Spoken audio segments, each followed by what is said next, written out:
Hi guys, welcome. This is Stephanie. I'm the Senior Marketing Manager here at Kelly Roach Coaching, and we are getting set up for a very special bonus training today. I am honored and thrilled that you guys are here because we are talking about one of my very favorite topics, which is all things social selling. So I'm going to go ahead and share my screen with you guys. I do have slides for you. As a heads up, there's going to be certain parts of the presentation that I'm literally going to say, like, if you're watching this on your laptop, take a picture of the screen on your phone, or if you're on your phone, make sure you're screenshotting this as well. And we're also recording this, so you'll have the replays of it as well. We have a couple people that said they wouldn't be able to join us live, so have no fear. We're going to record and send this back out to you guys after the fact. So give me one sec here. I'm going to go ahead and share my screen. All right, and that should switch over for you guys. A couple things. I am going to go full screen here with my slides. So if you have questions during this, please pop them in the chat. I won't be able to see them while I'm full screen, but I will circle back and forth and make sure that after the fact that before we leave, you guys have all of your questions answered. So without further ado, let me move my Zoom tools down here and let's go ahead and dive right in. All right, guys, so as I said, my name is Stephanie Euler. I am the Senior Marketing Manager here at Kelly Roach Coaching. I always tell people my job is actually wearing a couple different hats. So I'm kind of Kelly Roach, our CEO, her right-hand woman. 75% of my job is really all of the marketing strategy and things like that in the company. So I do all of our email marketing, our Facebook ads, our content strategy. And then about 15% of that or so is also you guys seeing me in the tribe group. So I'm one of the community managers there. And then another 15%, I actually spend time coaching in our Unstoppable Entrepreneur program. So right now I coach on Tuesdays and Thursdays, really focused on marketing implementation and marketing strategy, as well as things like packaging, positioning, pricing, all of that good stuff. So that is why we are talking today about social selling. This is really one of my favorite topics, like I said, but it's also really where my career started and where I now train our team members and our clients on the full process. So social selling, the term itself is definitely getting a lot of buzz right now. Basically what it is, if you have not heard this before, it's the ability to attract and generate qualified leads on social media. There's two angles to that, right? Content, conversation, and then obviously the ultimate goal is to close them. So we talked about this a little bit. There's two key elements. We're going to talk about both of them at length here today. The first element of this is your content. We're going to talk about a term, if you guys have been in the Tribe of Unstoppables or in the Kelly Roach Coaching community for some time, you've heard this term download in a day, which is really all about just kind of building consistency for people. We're going to talk about really what that means. We're going to talk about consumer commitment. And we're also going to talk about letting your content do the heavy lifting. So just as a heads up, guys, again, we are recording this, so have no fear. We're going to send this back out to you. I will also minimize my full screen slides throughout the presentation and hop over to the chat if you have any questions. So have no fear if you're typing away. I can't see it now, but I will in just a second. So this is element number one, content. Element number two is conversation. So this is all about understanding what the qualifying process looks like, what rapport building looks like, being able to deliver solutions in a way that feels good for people, right? And not like that slimy, spammy, link blaster that nobody likes. And then of course, the whole goal, which is cultivating engagement, leads, referrals, and of course, sales, because that bottom line is what we always want. I want to talk about this really in the context of right here and right now. And one of the reasons, this is actually my only second time teaching this specific presentation. I taught this again in our September live launch workshop. But a couple things have even changed since then. And we wrapped up that last workshop, I think it was September 17th or something like that. And things have really even changed online since then. And the reason this is so important is because every time there's a change online or an algorithm shift or somebody says that social media is killing business or whatever it is, what I think is really unique to the way that we approach marketing and social selling, and the reason why people ask us, they're like, well, all these changes are happening. Why aren't you guys panicked? And the reason for that is because, the pendulum tends to swing from one side to the other when it comes to businesses online. So for a while there, it was really all about automation, set up all the tools, do all the things, send them through a 30-step funnel. And what's really happened with that is, number one, we hated it as a company. We were like, we can't set up any more of these tech tools. We're spending all of our time on this. What is happening? But what's also been really interesting about that is that consumers have gotten a lot smarter. Consumers know that your countdown timer on your page is just like a little, smoke and mirrors type of trick, right? Algorithms have continued to change, but what hasn't is social selling. Because social selling is all about understanding who's a good lead, how to reach them, how to get them into your content, and none of that is dependent on algorithms. So again, like I had a client post this week in our private client group, and they were like, Instagram's done it again, right? They're killing businesses. There's no visibility. There's no reach. And we were just kind of sitting back like, oh, did that happen?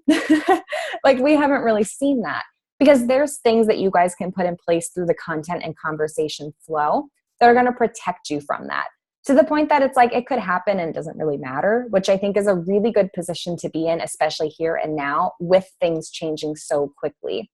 The other reason that we're really excited about teaching social selling is because it will always update to reflect how people are consuming content. And it really gives you the gift to be the person who, instead of being down in the tactics, like swimming upstream and trying to fight what's happening on social media, you get to look back and be like, all right, people in my niche really like Instagram stories. Let me head over there. And it's a fun pivot versus a stress and a strain. But again, this is important right now because it happened again this week. We had a client post that Instagram is taking away the reach and the visibility. We haven't seen that on our accounts. And it's because we have these practices in place. So I wanted to put that slide in here because I'm like, this happened about 48 hours ago and I thought it was important. The other question that we always get when we teach this system, do I need to spend hours direct messaging people? The answer is no. I think when people kind of hear social selling and they hear us talk about reaching out to people and getting connected to people online, they're like, ugh, you want me to just like spend hours DMing people that I don't know? Like that sounds horrible. I'm not going to do that. I'm above that, blah, blah, blah. So the answer, and the short answer is no, you're not going to spend hours DMing. And I want to frame this up for you. Number one, if you're a CEO who is still doing the sales and marketing in your business, you can't be spending hours doing this because you've got client work, you've got company work, right? You've got all of these things. And then even if you are not the person who's doing the sales and marketing and you have this passed to somebody on your team who's going to be doing the social selling for you, I imagine they have other responsibilities in their role as well. So again, you do not need to spend hours DMing. I'm going to give you the whole breakdown of what this looks like. But before we get there, I want to kind of give this term to you guys. This is still something fairly new that actually in our August internal team meeting, we were really talking about as a company in terms of our own strategy. So the whole term is kind of scalable intimacy. And what that means is you have not the most people in the world on any given platform, but you have a lot of really good people. And I know that that sounds so obvious, and some of you are probably rolling your eyes right now. Like, yeah, we know we don't need, quantity, we need quality. But the thing with this is like when you are priced right and you're packaged right and your schedule aligns, you can really focus on upping the conversion rate of your existing people versus spending all your time finding new people. So what I want you to really think about is we're going to talk about this whole idea of a 360-degree marketing ecosystem today. I want you to be able to go back and really audit what you're doing in business and say, am I pushing so hard to get new stuff out and pushing for visibility and doing all of this stuff? Or am I striking a balance between I want to bring new people in, but I'm really focused on nurturing my existing leads? Scalable intimacy. So having a good group of people that you can make lifetime customers, make them lifetime fans, lifetime referral sources, versus just kind of shooting out and hoping for as many people as humanly possible and not taking all of them through the full process. Okay, so here's an example of a system. And like I said, if you are doing the sales and marketing in your business, you can kind of update this. I'll show you an example CEO schedule here in a couple minutes. If you have members of your team that are doing this, have them work this system and they can totally replicate this. This is the exact metrics that I used when I was doing social selling full time. And now what's funny is I actually have a team of 3 under me. They follow this exact system. I'm showing this for you on LinkedIn just because LinkedIn's my favorite, but we use this exact same system on Instagram and now also in our Facebook group. So this was what was going on when I was doing this full time and now what our team members are doing as well. Typically, when we send about 100 messages to existing connections on LinkedIn, followers on Instagram, whatever it is, we were seeing about a 7% response rate. So out of every 100 people, about 7 of them were going to respond. Once we get those 7 people into a full conversation and we're pulling them in and we're sharing the content and doing all of that stuff, 2 to 3 of those people were usually ending up being good leads. So people that we could fully qualify. We will talk about that today. Then we would pull them into a consultation. For every 3 consultations, I would love for you to close at least one of them. That's kind of the system that we teach. As you get better and better, I hope you close all of them. But again, you want to book about 3 consults, close 1 if that's your conversion event for now. So 7% response rate, 2 to 3 of them are great leads, pull them into a consult, close them into your program. Boom, done. Once I kind of mastered that system, and again, like for a while there, I was the only person on our sales and marketing team. So I was kind of doing this on a lot of different platforms. And so once we kind of nailed down the system and started to rinse and repeat it, I remember Kelly said to me, I want to 3X this thing. And I was like, all right, so I'm going to 3X it. The good news is I was working off of about a number of 100 per day. So this is kind of easy for me to go ahead and 3X, right? And what was really cool about this was, again, when I show you guys the content flow and the conversation flow, this became like clockwork and it became a weekly client closing system for me. And now that our clients are doing it and my team members are doing it, the same results are happening for them. So when I said, okay, I'm going to go and 3X this thing, I would do 300 messages to existing connections, right? 21 responses, around that 7% response rate. 9 of those would then end up being good leads. And then I would try and pull as many of them as humanly possible. There were weeks where I had 9 consultations to net a minimum of 3 sales. The reason I'm showing you these numbers is not to be like, oh my gosh, look what we've done. But what I find with people when they're doing their sales and marketing is it's kind of like throwing spaghetti at the wall. There's a lot of people out there that are doing sales and marketing and social selling and are not tracking at all. And one of the first things that we always do with our clients is actually put them on a metrics-based growth system, because we need to see if something's not working, or you're not getting the consultations that you need, or you're not getting enough leads coming into your ecosystem. When you work it by the numbers, it becomes really easy to diagnose where the gap is versus just saying, okay, this whole system is broken. It's really never a case of the whole system being broken. Sometimes it's just that like you're not even going out and getting people, right? And that's a very easy fix. Or it's something where the ask for the phone call is happening maybe at not the right time, or it's not happening at all and there's a disconnect. So when you work a numeric system, like you get to kind of decide, okay, so here's my baseline results. Here's where I need to improve upon. Here's the breakdown, which means the step right before that is where the breakdown is happening. And before, actually, when I joined our company in 2015, our original tagline in the company for a couple of years was, success is scientific, not personal. And this really is the perfect result of that. So when you have this stuff in front of you, it's very easy to diagnose this and then get you up and running and keep you moving forward. Okay. I talked earlier about if you are the business owner or CEO who is still doing the sales and marketing in your business, this is just a general example. Like I said, if you are this person, feel free to take a picture of this slide. And you guys, of course, will get this replay after the fact as well.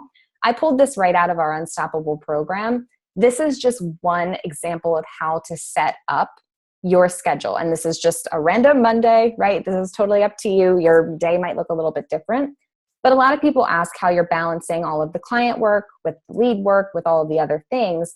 So you can kind of see, like Kelly put this together. This was an example of her schedule when she was still doing the sales and marketing in our company when we were a baby company. So we launched in 2012.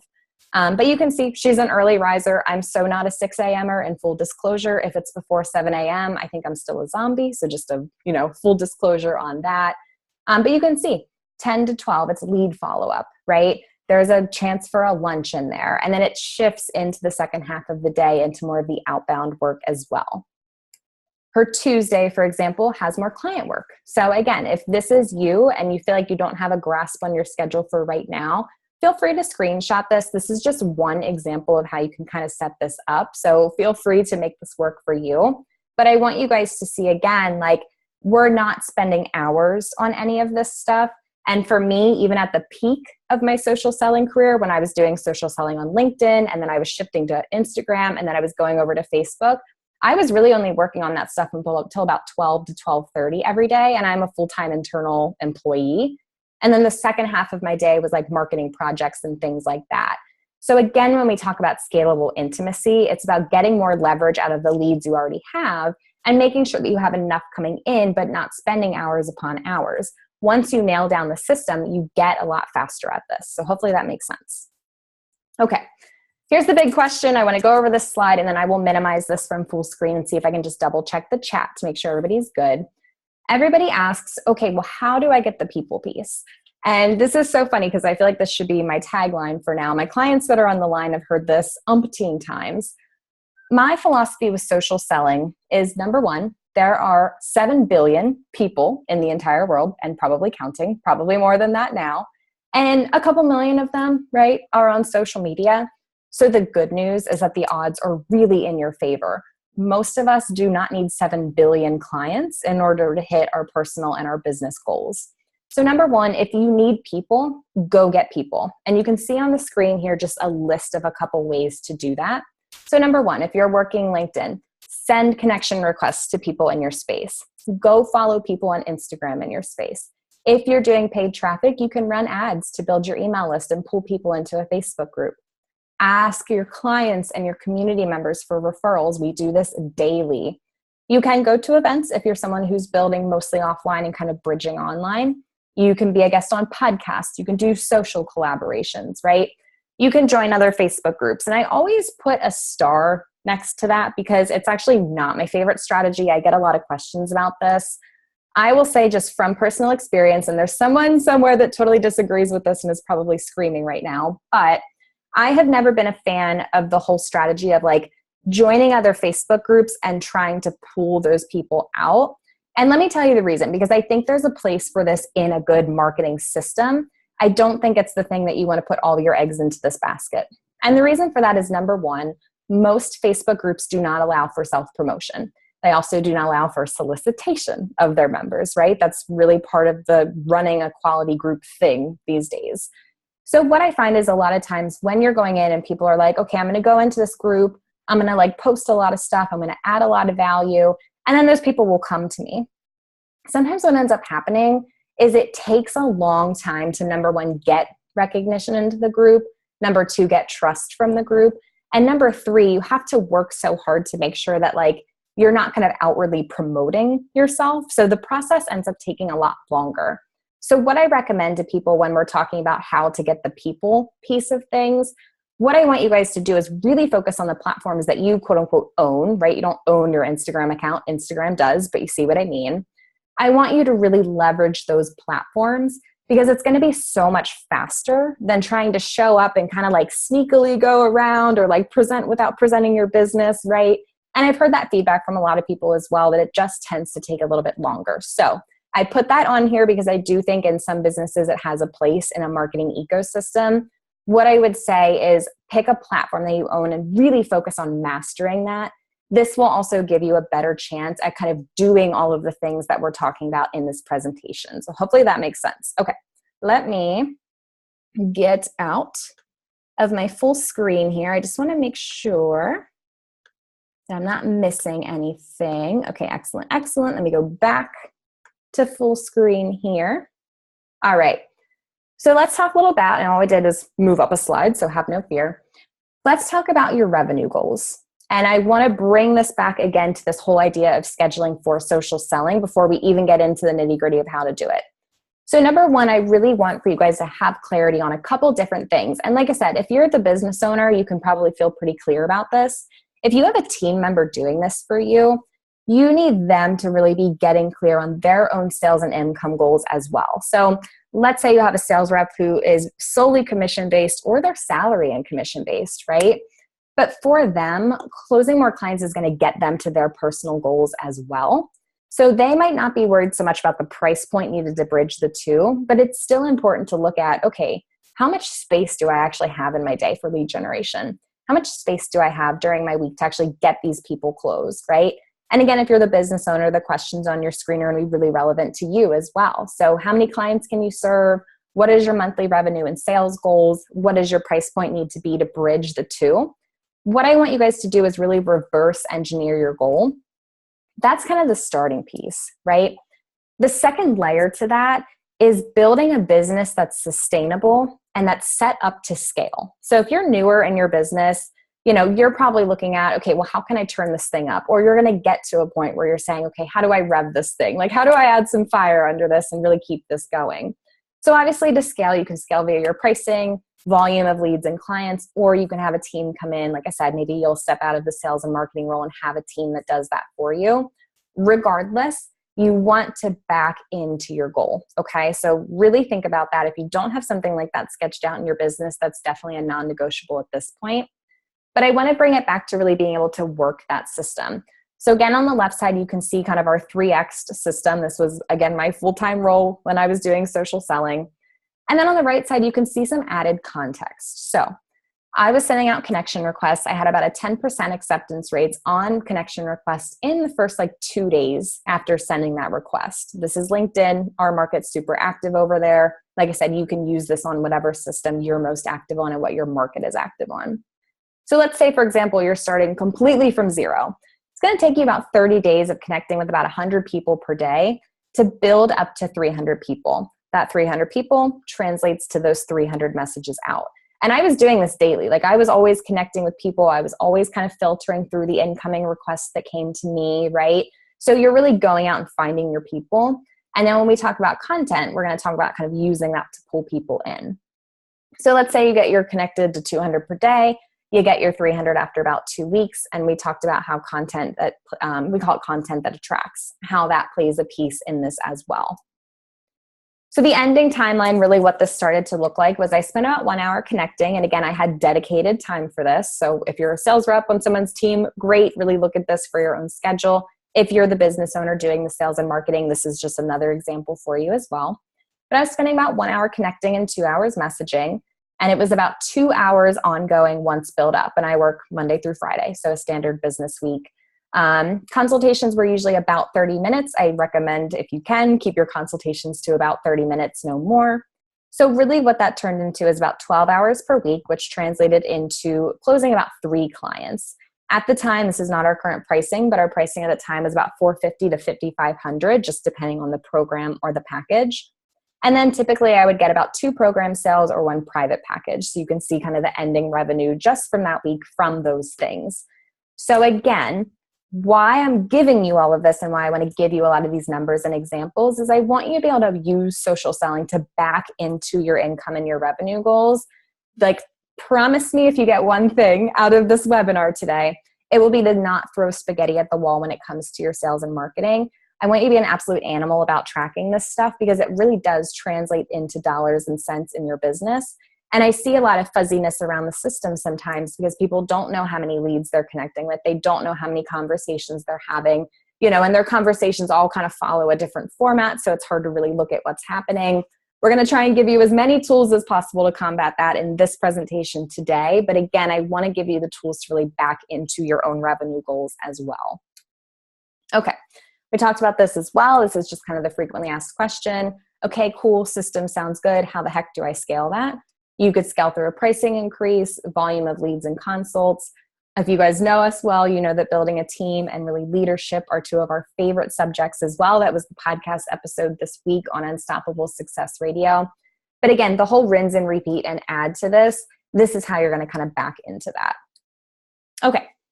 Let's talk content because I think that's what everybody gets really excited about. So we talked about this whole idea of the download in a day, which is really just building out consistency, but also getting your people to be consistently absorbing your content. Also just paying attention to how people operate online and how they buy. So for example, in our industry, when I joined here in 2015 and 2016 felt like the age of automation, right? Everything was a long form ad copy. It was a long form sales page. Our market and our niche loved it. And then once mid 2017 hit, things really started to shift and we had to really pay attention to, what people were into. It was the micro content, the short form, everything, right? So these changes really do happen. And then of course, what content are people consuming on the platform that you're on? So Instagram and our niche, stories and IGTV are continually some of our most engaged content.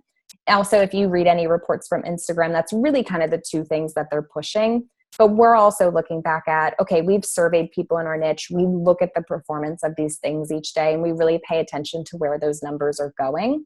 So really looking at what the format is, but then also kind of what the psychological process is to get people pulled in and bought in to your content. Okay. I want to talk about capturing the binge. And this actually goes back to this whole concept of download in a day that I've been teasing out for you guys.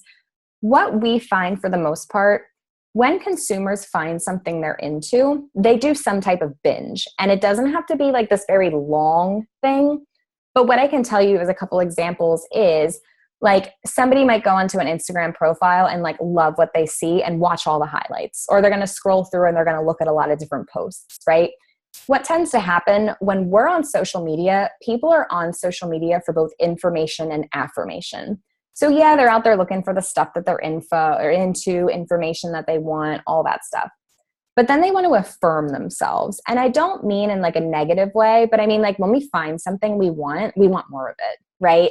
It's kind of like if you've ever on a podcast that you really love and you've listened to like 20 episodes, or it's the only thing you listen to every single day. We want to talk about capturing that binge. So when we talk about being set up for the download in a day, you're looking at, okay, what's my content doing that if somebody kind of enters my ecosystem and they kind of get that like, ooh, I'm into this, I want more of this, do I have more of this for them? Okay. So if you are not set up for the binge, and we'll talk about a couple examples here in a sec, if you don't have that balance of content set up for the binge, and again, like that could be anything from them listening to 2 podcast episodes and being like, oh, I'm going to come back to this tomorrow, or I'm looking forward to next week's episode. It could be them going through a YouTube channel, whatever it is. If you don't have some of that stuff set up, you're going to have to rely really heavily on your DMs and your one-to-one contact, because what we're missing from the process is the ability to attract leads. And that's not necessarily the worst thing in the world, because I love when people are like, dude, I'm a master at going out and getting myself some leads. But as we all know, there's timing limitations to that. And we also want to give you the freedom and flexibility to kind of lean in and out to this stuff as you need to. There's also a lack of thought leadership and positioning. I see a lot of people when they're either newer in their business or they're entering or going in a new direction in their business. Sometimes there's a hesitation to really show up and put this content out, because it feels to them like they're still not 100% clear on like what it is they're doing and who they want to help. But what you actually need to do is put out content to get some of that feedback going from people, so you know what to kind of back into. So when, let's say, for example, you follow someone on Instagram and you're trying to work up your Instagram followers, you know, you're like, well, I'm going to go follow some people, a percentage of them will follow me back. Okay, great. If you've ever gotten someone that's followed you on Instagram and you don't know who it is, most people are either going to like tap to see the profile, and those are the people that you do want, obviously, because you want them to check you out.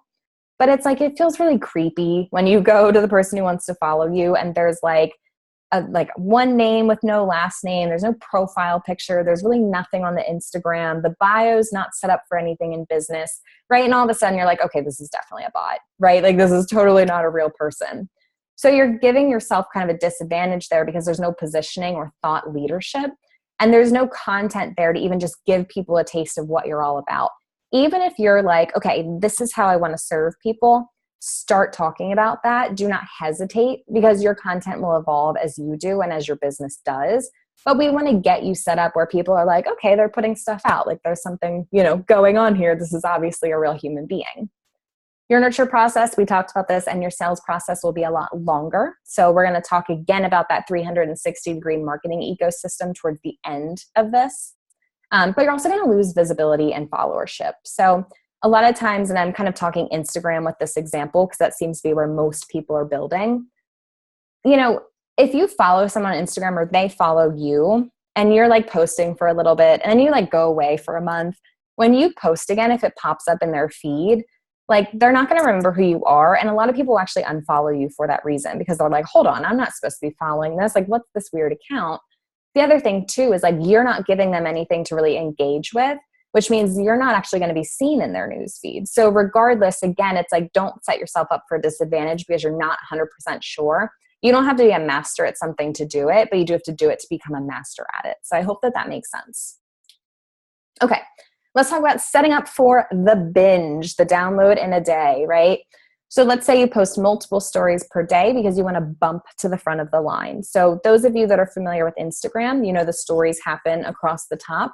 Typically, it's organized with the people you engage with most, but people that are posting new stories will actually bump themselves up a little bit in the order after that top engaged group, okay?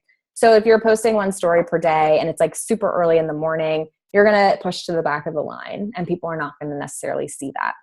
If you have a Facebook group, you can create units in your Facebook group. You can set your group in the group settings to be a social learning group.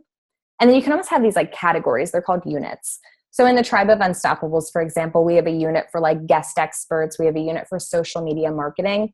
I cannot tell you how many people come into that group and then message me a week later and they're like, I just went through every video in the units. And I'm like, you binged all of them? And they're like, yes. And it's so funny because even the busiest of people on social media, information and affirmation. We get that little hit of like social media dopamine, right? And we're like, I want more of this. Like I want more of what these people are serving up.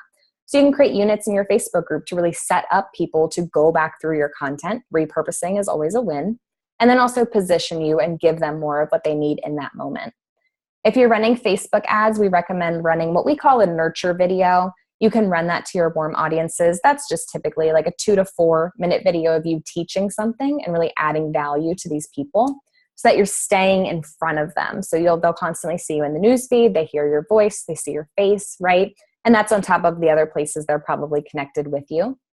You can also put your podcast at the front and center of your marketing. So, funny enough, we get this question a lot, and a lot of people ask me, like, you guys are so known for the live launch method. We don't actually put all of our eggs in the live launch method basket. Our podcast is always at the front and center of our marketing. We're probably known and get more buzz around the live launch method, but we're going to talk about your quote unquote onboarding flow in this presentation here. And you'll see that we're putting the podcast into everything that we do. So even when we run a live launch workshop, like we'll do a special series on the podcast to correspond with it. So again, like this is something where you're kind of going right into people's phones and you're in their earbuds, right? And you have multiple episodes that people can either go back to, listen again, find later and catch up on, give them the ability to do the binge. You can also have multiple IGTV videos posted. And then of course, we'll talk about our onboarding conversation flow in a couple minutes as well. So you can see here, and I don't want to make this sound like it's just a volume of content, because I want you to be really smart about this. I don't care if you have 3 videos in your Facebook group, have 3 videos and like leverage the crap out of those videos, pardon my French.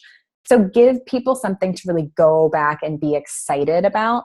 And again, what I'm trying to draw people away from is if they're not totally certain or they're not totally comfortable on camera, do it anyway. I guarantee that people will not notice if you feel nervous on video. Like they're going to watch it for the information and affirmation. Okay. Let's move on because I could definitely talk about that forever. As we know, the binge just makes you memorable. The way that people buy online today, they look for brands that they can connect with. They want to follow along. They want to feel like they're a part of it, right? And even if these are people, like I'll tell you, I'm like the worst, maybe I'm the best and the worst Instagram content consumer forever. I buy stuff from Instagram ads. Someone posts a story. I'm super excited to watch it. I follow food bloggers like they're my best friends, right? But the binge makes you memorable because if people see you over and over and over again, they're getting information from you, they're leaning into you, they're starting to trust you and understand you, and then they want more of that. So a lot of online marketing these days really is just frequency of you showing up in front of people, and even just them seeing you in their newsfeed or in their story list or something like that. That name and facial recognition is so, so crucial. Because as we know, people are surrounded by thousands of things every single day on social media. So being memorable is kind of the first uphill battle that you want to go. And so what that means to say is that the people that are showing up regularly, they will win the game over anybody who's really inconsistent. And so what I find, again, going back to this whole idea of the CEO schedule, you saw in those examples, there was a new content block. There was a lead outreach block where they could share resources and stuff like that. If you take your foot off the gas pedal of content, whether it's even just repurposing old content, you kind of fall behind the line when it comes to people really recognizing you and feeling that connection with you. So that being said, let's wrap up some content discussion here. I want you today or this week or over the weekend or whenever it is, I want you to go to your social media profiles and really do an audit of your online presence. Would you stick to your social media profiles if you just arrived? Would you feel like you're clear on what you're all about, right? Do you have enough setups that people are getting really good information, but they're also feeling that affirmation of like, I belong here, this person's speaking to me, this is cool, I like this, I want more of it? Because if you're not, then you have some homework. Don't hate me for that, but you have some homework to definitely go back and kind of optimize some of that stuff. Okay, let's talk about getting consumer commitment and why this is so, so important. So a lot of times what I hear from people is they're saying like, well, I went live on my business page and no one was really there. Nothing really happened, right? A lot of times, guys, when you're starting out, or even if you're just getting started on like a new social media platform and you have thousands of fans elsewhere, sometimes what happens when you put out content is we still have people are scrolling through their phones, right, on social media. Most people are used to being a viewer and not a participant. So for you, getting consumer commitment, number one is having quality content that people want to engage with and having calls to action in your content that gets people to engage. And I'll tell you, like when live video first came out and we were experimenting with it, like we would literally tell people, we're like, just type the word hi in the chat when you get on, because people were still kind of like, what do I do with this? I'm like watching this woman on camera. Like, what does this mean? What is live video? This is cool. I don't understand it. So we would literally say, it's like, just say hi in the comments, right? Or Kelly would say like, give me a 1 in the comments if this is relevant to you. And you would see like people would start to type 1. And so what's really interesting about this is when it comes to social selling, you're kind of training people how to engage with your content. And I hate the word training because I just feel like it sounds so weird to say. But most people, again, are used to just being viewers because a lot of times on social media, it's not a two-way engagement, right? Stories are not necessarily live. If you're watching someone's stories, it's not that they're right there going live with you. So they're used to just kind of tapping through and watching, and maybe they tap on the polls or something like that. But you want to bring them over to participant. So that means making it, number one, easy for them to engage, but it's also all about the conversation, which is going to be the next layer. So hopefully you see this kind of all coming together. I really want you to nod back to your content. So this is, again, kind of leading us into the conversation side of things. Content plus conversation. If you're having a conversation with someone, send them back to your podcast. Ask them what they thought of the feed post. Ask them if they're seeing your stories, right? Ask them what content they want to see on your IGTV. Always be sending it back to that so that people understand that that's kind of the thing that they're supposed to be doing. Most people online will also kind of follow the pack. So if you can get that initial participation going, new people coming in will also see that and be like, okay, this is the place to engage, right? Of course, your calls to action are super important. I gave you an example earlier. Type hi in the comments. Give me a 1 in the comments. Make it super duper easy. People are not going to hop on your live video for the first time and like type out their life story for you. So you want to meet them where they're at. In terms of the content side for things, we talked about like an Instagram and our niche, for example. Most people are doing IGTV and stories, and that's kind of what they're paying attention to the most. That's kind of that micro content, right? Most people operating online are so used to like the Snapchats where it goes away, the Instagram stories where it's 15 seconds and it's something else. We're used to this tiny little bit of content. So when somebody is coming into your marketing ecosystem and you're like, here's a 32-page ebook, they're going to be like, nope, I'm out. It's too much work for me today. I just got home from work, right? So you want to give people these little quick tips and quick wins and get them consuming that and participating in that and hearing you have a call to action in that to get them kind of quote unquote trained. I hate saying that. Trained in what it is to be a member of your community, right? And then, of course, opening the conversation, which is the second layer to this that we're about to get into. People who feel like they're connected to you will feel like they're connected to your brand. And when people feel like they're connected to your brand, they're going to want to engage with that content. They're going to be excited to engage with that content. And it's going to start small, right? We're still letting people know how to be a participant, not a viewer, but we're going to bring them through that process. And then once you have an engaged community, new people coming in will take note of that and they will be more apt to get engaged in that as well. Okay, so a couple of things that I want to talk about here just as we're making the bridge from content to conversation. No more link blasting. Okay, this is again like my big qualm with social selling. This is not getting on Instagram and sending a weird Bitly link to every single person who follows you with no context, no personalization. This is not what we want, right? It feels slimy for everybody involved. I want you to also have the ability to pull from organic growth anytime you need. That means referrals. That means new people bringing in people to your Facebook group or bringing someone into your program. Sharing your Facebook group, sharing your Instagram handle and saying like, oh my gosh, there's so much value here, right? Social proof. So again, we're bringing people in, we're getting consumer commitment, we're moving them from viewer to participant. When people see that, they're going to be more apt to engage. And then of course, it's going to be part of the nurture process, which I am always excited to talk about. Okay. So we're talking about this whole idea of building a 360-degree marketing system. Your content is piece one of that, but the conversation also falls into that as well. Okay. So when you are doing conversations with people, what everybody wants is the ability to let content do the heavy lifting. So let's say, for example, and this can start from a couple different things, right? I'll show you 2 examples here. Leading with the content. Let's say somebody opts in, and this is an example of our funnels. They opt in for our marketing checklist. They're then batted over to our Facebook group. From there, they got a piece of content from us.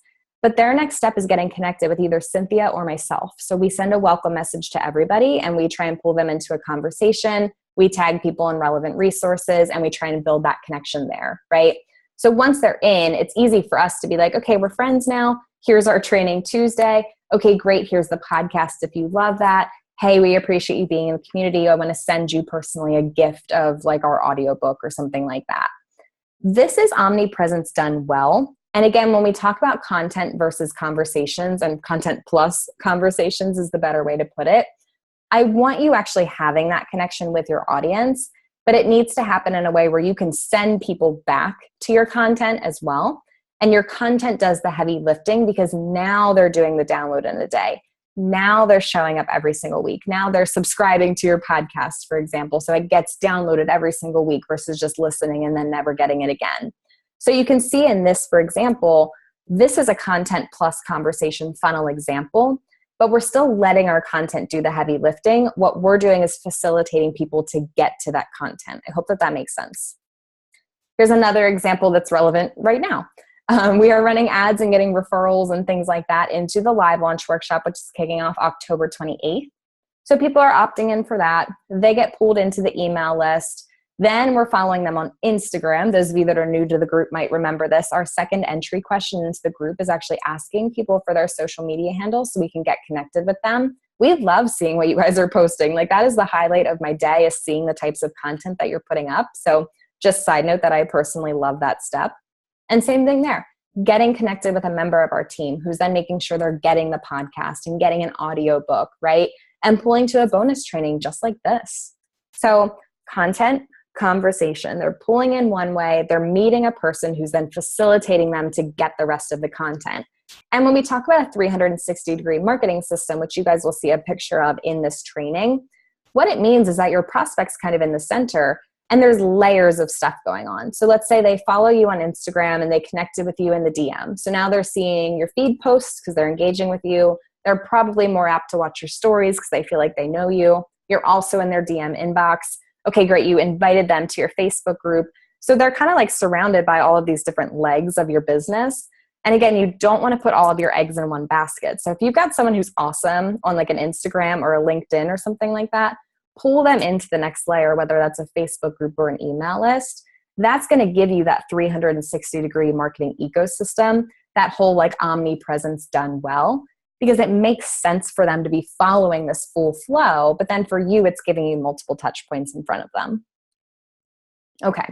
We talked about this a little bit earlier, just this whole idea of frequency and consistency, really just getting people recognizing you and getting familiar with you. Look at that. All right. So now let's get into piece 2, which is all about the conversation. So this is about a couple things, right? Qualifying and rapport building, the ability to deliver solutions, and then of course, as we talked about, engagement, leads, referrals, and sales. So this is my bread and butter. So I'm like very excited about this.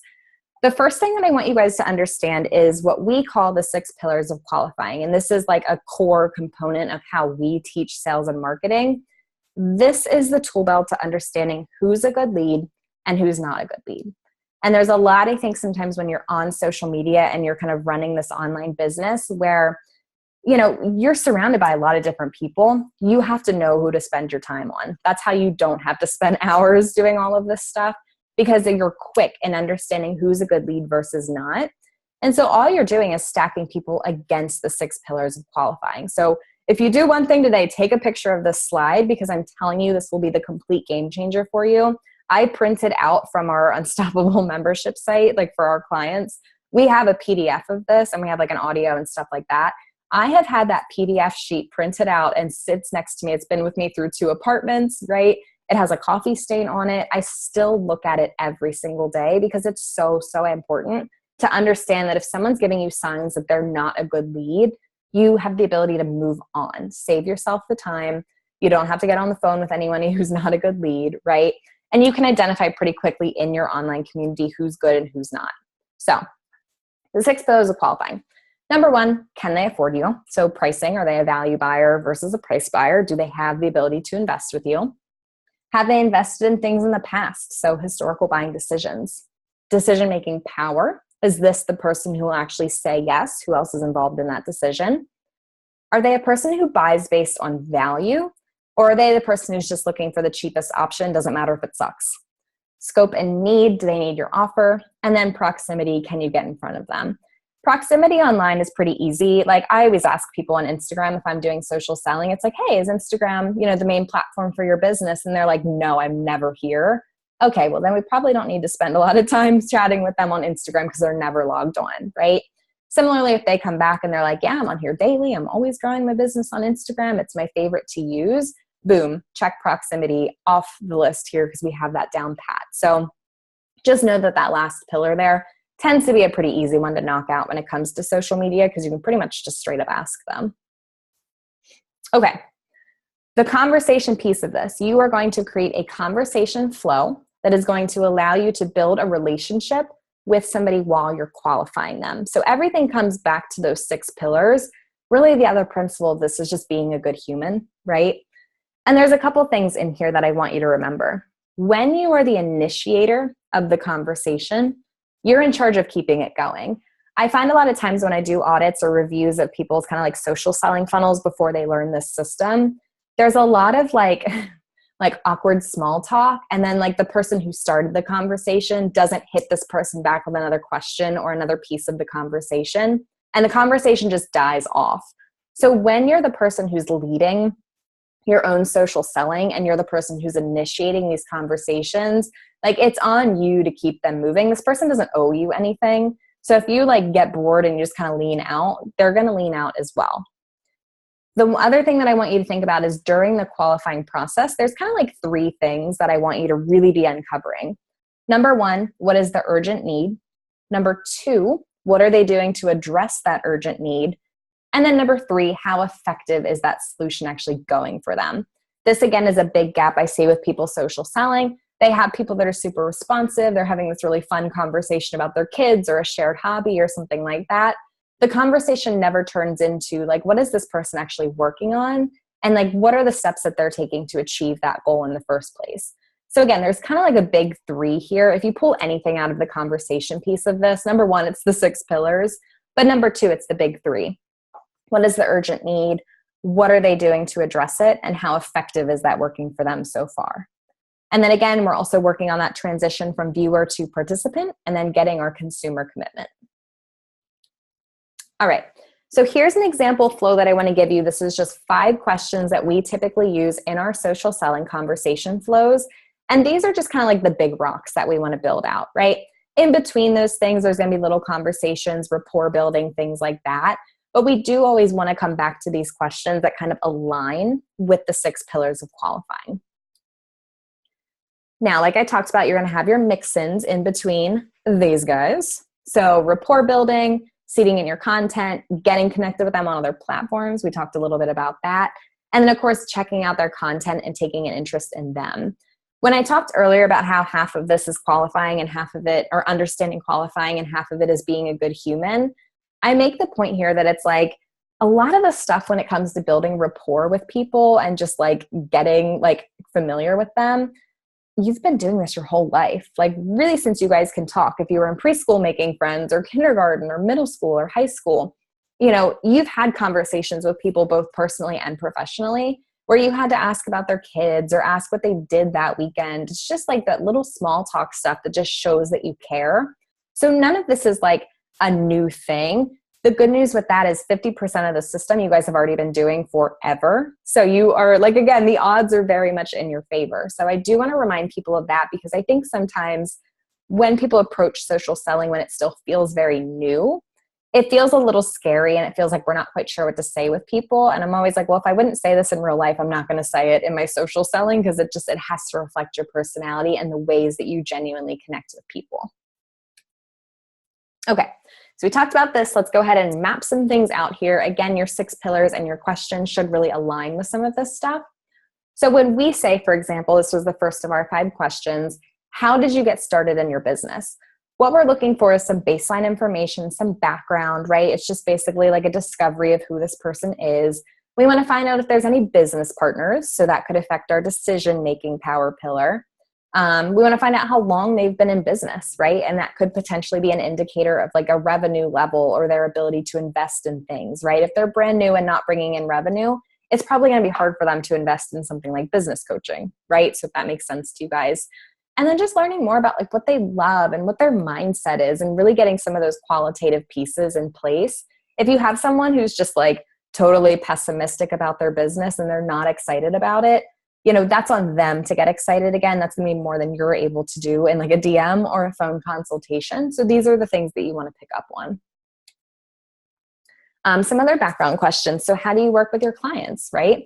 How many clients are they working with right now? So that could be a potential indicator of like a revenue level or their ability to invest. Again, this is just examples from us. I know everybody's niches and industries are different, but I want to kind of show you like, here's the thing, here's the thought process behind it, right? Again, we talked about in our niche, why it's there. And then of course, like some potential openings to talk about opportunities for growth and really what's missing from what they're doing. So again, these are all kind of like your core pillars of what you're asking. How did you get started in your business? How do you work with your clients? Because you want to kind of bring people down a road of a question and answer flow that feels really good for them, but you're generally just taking interest in what they do. Again, when we talk about link blasting and these things that don't work on social media, people want to feel connected and people want to do business with other good people. So you want to take the time to really learn about these people and find out what makes them tick. And then of course, you're still getting stuff that's useful for you, that's going to help you in your business. But you get this gift of being able to really connect with people and actually learn about them and build up that trust. Okay. Do you have any big goals you're working on right now? So that could be an indicator of their urgent need, right? Potential opening to hear them outline that they're planning on getting support in something. So this happens for us sometimes right now. Like we might say, what's your goal for the next 12 months in your business? And someone might say, I'm looking to step out of the sales and marketing role. I definitely want to bring in a sales rep. I want to up my revenue a little bit before I can hire someone, blah, blah, blah. So you can kind of go down that path. And then of course, we talked about the whole growth mindset thing. So again, like we want people that are really excited about the future of their business and they're excited about the opportunity to get help in some sort of way, right? So again, this is the big pillar. These are the things that we kind of want to distill out of that and have kind of these little conversations with under that umbrella. And then this is the second part of our big 3. So I hope you guys recognized that. What's the urgent need? What are you doing to address that urgent need right now? So what are you doing to lay the groundwork for that goal? You're looking for things like past investments, whether that's in support or help or just even in themselves, right? We have a lot of people in our business space that do a lot of personal development and they've made investments in that area. They're the type of person who works on bettering themselves in their business. That goes back to that growth mindset. It also goes back to those historical buying decisions.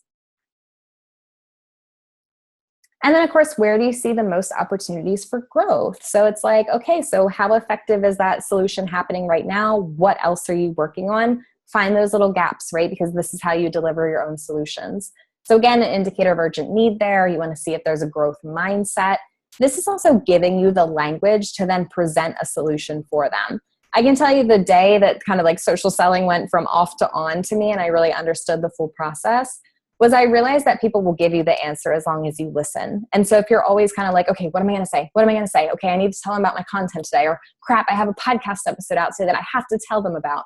You pull yourself out of actually having a genuine conversation with people and really listening to understand what their priorities are and what types of language that they're using when they talk about it. Okay, so that's general, right? And we get this question a lot when I talk about these topics, because obviously this is a bonus for the live launch workshop. A lot of you guys are probably doing like a consultation or a webinar or maybe a live launch of your own. So when you're doing social selling for lead generation and you're heading into a specific conversion event, I want you to think about kind of talking points is the way I like to say it. So what you want to think about is pulling out one key pillar of content from your conversion event. So let's say, for example, in the live launch method, our session number 2 was all about lead generation. So we want to start opening up conversations with people about lead generation. And we kind of want to reverse engineer the goal again, right? So you're going to start asking questions to get feedback on the overall topic. I love to survey people. Like I said, my 75% of my job is marketing. So I need to know what people are into in order for us to turn that back around into content and what we're doing online. So for me, I'd love to ask people, I'm like, hey, like what's a bigger priority for you this year, X or Y? And have it something related to lead generation. So it's talking points. Pull out one key pillar of what you teach and then start asking questions, getting those conversations started, right? That's a very easy pivot to then find out what they're doing already on whatever option they picked. So I don't know, this is a bad example, but let's say I'm like, hey, what's more interesting, sales or marketing? And people are like, marketing. And I'm like, okay, great. What are you doing right now to improve your online marketing? What are you working on to get more visibility? Blah, blah, blah. So from there, you want to kind of figure out like what is happening in that conversation. What is their urgent need? What are they doing to address it? What is still missing? And then you can kind of be like, oh, by the way, like we're doing an entire workshop on this. Like, I think you'd really be into it. That's a much easier way to get people into your conversion events than like blasting them with a link and hoping they click and like not even saying their first name in the message, right? So being good people. A couple traps that I want to warn you about when you're asking for feedback or information for people. And I see this a lot, which is why we have a slide on it. Number one, over-explaining things or sending somebody like an essay to read. So again, when you're reaching out to people on social media, what you want to remember is most people are actually doing this on their phones, which means we have a tiny little screen and we have a tiny little chat window. So if you're sending like this really long message where they have to scroll up to find the start of it, most people are going to be turned off by that and probably not even read your message. And guess what? They're definitely not responding if that's the case and you want responses, right? The other thing that I find sometimes with over-explaining, I'm trying to think of like a really good example for this. I just find sometimes that people will be like, hey, I'm hosting a workshop on X, Y, and Z. In the workshop, we're going to talk about X, Y, and Z. I thought you might be interested in X, Y, and Z. In the workshop, we're going to be talking about X, Y, and Z. And it's kind of like this over-explained, very repetitive thing. Again, most people are on their cell phones. So if you're reaching out to them, you have a small chat window. Hey, so-and-so, wanted to let you know, I've got a workshop coming up. We're covering X, Y, and Z. I was wondering if you might be into it. If so, I'd love to have you join. Let me know what you think. Boom, done. It does not need to be over-explained. It does not need to be overcomplicated. The other thing is giving too many options. So for you guys, like when we go into the actual live launch workshop, you will hear Kelly say in one of the sales sessions, like the sales power lever session where we talk about selling on video, if you give people too many options, it becomes confusing. And a confused mind says no.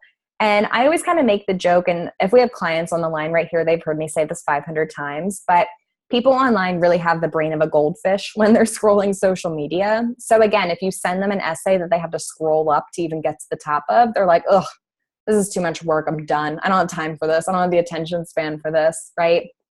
If you're giving too many options, let's say you're asking for feedback. Hey, so-and-so, I wanted to see what was most important to you this year. Is it this thing? Is it this thing? Is it this thing? Is it this thing? And all of a sudden you've asked them 6 questions in one, message.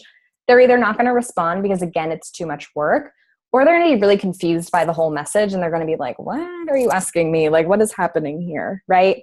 So I gave you the example earlier when I was just spitballing that like workshop invitation. You can see how short, sweet, and simple that really is. So don't give too many options. You want to take your people down a very specific path in their brains. So there's one thing for them to latch onto. And it becomes a very easy yes for them because there's not like all this other gobbledygook kind of like jamming it up, right? The last trap that I see is really kind of people expecting that, you know, a new lead is going to give you their life story. Or let's say you're on a live video and you're like, well, I get comments, but like they're not very long. People before they're fully bought into you are not going to give you their life story. It's a vulnerability thing. It's a self-preservation and protection thing. You will see when you're doing social selling, and you guys will see a picture. I'll have you screenshot it in a couple of slides from now. But you'll see like there's kind of like a mirroring effect with social selling. So you'll be able to tell when somebody's more bought into you and more receptive because their messages will get a little more detailed. They'll get a little longer. They're going to be more open to the questions that you're asking. But in the meantime, you kind of want to mirror them and think about yourself as a consumer. If somebody comes up to you and is like, tell me everything about you, you're going to be like, what? Go away, right? So you don't want to do that to your people. So whenever you're asking for feedback and information, bottom line, just keep it super duper simple. Do not feel like you have to overcomplicate it. You're in business because you're the expert. Let that stand for itself. Okay, just a reminder, guys, the live launch workshop. So obviously this workshop is a bonus for you guys that are registered. We kick that off on October 28th. So just a reminder to mark that on your calendars. We'll do sessions each night, Monday through Thursday at 8 p.m. Eastern. So we will post that schedule in the tribe group so you guys will have reminders from it. But I want to let you know because we cover a lot of this stuff. This presentation is really like the more detailed primer to some of the stuff that you're going to hear in that workshop. So if this stuff excites you or you want to learn more about it, just know it's coming. And like I said, October 28th is the kickoff date for that. Okay, here's the slide that I want to show you. This is another kind of formatted version of the social selling funnel, quote unquote. Again, this is a mix of qualifying, so asking questions that line up to get the answers to the 6 pillars of qualifying, building rapport with people, and really kind of as you're building rapport and building up that trust, you're quote unquote moving them down the funnel. But the way I like to frame it is you're bringing them further and further into a 360-degree marketing ecosystem. So screenshot this. I pulled this literally, the reason it looks funny because I literally screenshotted it and put it in here from part of one of our trainings in the Unstoppable Entrepreneur program. So you can see we did format this as a funnel because I think that's language that a lot of people are at least somewhat familiar with. The top of the funnel, when it's wider, this is really when people are new to you. So you're introducing yourself, you're just building up some familiarity, you're building rapport with people, right? When you get to the middle of the funnel, these people are a little warmer to you. You can see that their questions will probably get a little bit longer, a little bit more detailed. Overall, it's just them being way more receptive to you. And then you'll get to a point where I call it the pivot point, but this is where you're going to invite them to like your Facebook group, for example. And then at the bottom of the funnel, you can either get them scheduled for a consultation or you're getting them into a closing conversation during that launch. So again, screenshot this, pause it, take a picture of it, whatever you need to do. This is right from our membership site, and this is actually full examples of really how this starts to work. But again, it's a mix of questions that help you to uncover the 6 pillars of qualifying, as well as building rapport with people and pulling them into your brand so that they can be a participant and not just a viewer. So you can see a lot of little phrases in this training that I want you to take away after today. Okay, so I want to bring a couple things all together.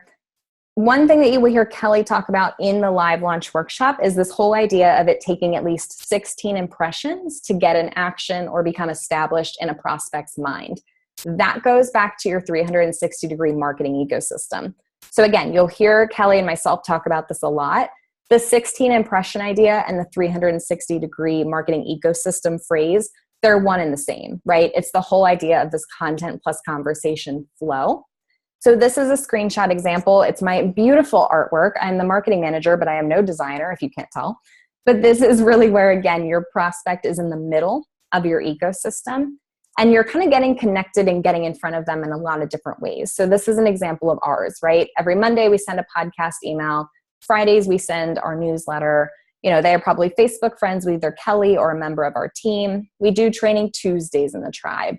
We do run Facebook ads, so we do some stuff over there. We work to get people subscribed to the podcast. We connect with them on Instagram so they can see all the Instagram content. We can see theirs, right? This is how you get those 16 impressions. And that's how layer 1, you get that familiarity with someone and you get that recognition. That is what's going to establish you as an expert and a trusted source. So hopefully that makes sense. So again, you can see like all together with this really is a content plus conversation illustration, if you want to call it that. Again, my art skills are very elementary. But you can see in here like a Facebook group welcome call. We do orientation calls with some of our tribe members if we're not in like a pre-launch thing, right? They may be getting DMs from us in the Facebook group. You can send voice memos on DM now. Heck, you can call people via Facebook. There's a lot you can do. And so again, this is a whole content plus conversation workflow that I want you to really build up to with every single lead who comes in. Your leads should be in an ecosystem, not in like a singular holding place. I hope that that makes sense.